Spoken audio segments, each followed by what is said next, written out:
جی نن به مونږ خبره کوو د ګردو باره کې.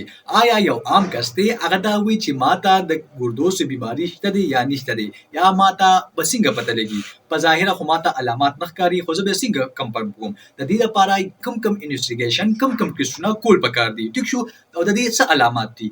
راځو د ټول نه مخکې د دې علامات اړخ. ټیک شو، تاسو واړه بول یو غنټه مخکې کول، ټیک شو، هغه اوس 30 منټه راغلي دي یا 15 منټه راغلي دي، یا واړه بول بار بار کول، ټیک شو، یا سوځیدل، ټیک ته جی، یا وسره خپې پړسېدل، څه ته چې موږ ایډیما وایو، په ګردو باندې شدید درد راتل، یا باډي ویکنس یا دردونه کول، بعض اوقات کې وومیټینګ الټی کول، ټیک شو، دین علاوه ټول وجود دردیدل او وسره خوب نه کول، دا ټول د دې علاماتو کې راځي.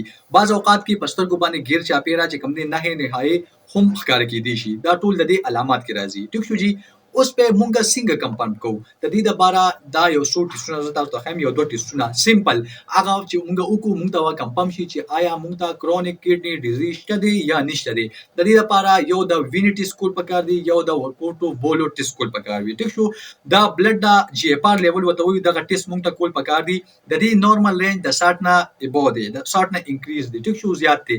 کله چې دا د 60 نه زیات راشي، اټ مینز چې تاسو مکمل مطلب دا نورمال دی، تاسو کرونیک کډنی ډیزیز نشته. او کله چې دا د 60 نه کم شي، ټیک شو، نو بیا د دې مطلب دی چې تاسو ته کرونیک کډنی ډیزیز کېدی شي. ټیک شو، خدا په ماشوم کې جدا وي، ټیک شو، په دا په میل په فیمیل کې جدا وي، په بوډا کې جدا وي. دا به تاسو ډاکټر بیا وایي چې آیا دا نورمال دی یا نه دی. ټیک شو جی، دې نه علاوه د تش مچازو په مطلب واړه بول کې چې کوم دی پروتین چې کله موږ ته ظاهريږي، نو دې مطلب دا دی چې تاسو ته کرونیک کډنی ډیزیز شته دی. ټیک شو جی، ځکه چې د پروتینو کار په باډي کې دی، په کډنی کې نه. دا کډنی تاسو کوم فلټریشن کې هغه بیا په صحیح طریقې سره نه کوي. ټیک شو جی، دا یو څو خبرې وي. د داسې مزید انفارمیټیو ویډیو لپاره زموږ چینل سبسکرایب کړئ. تھینک یو فار واچینګ.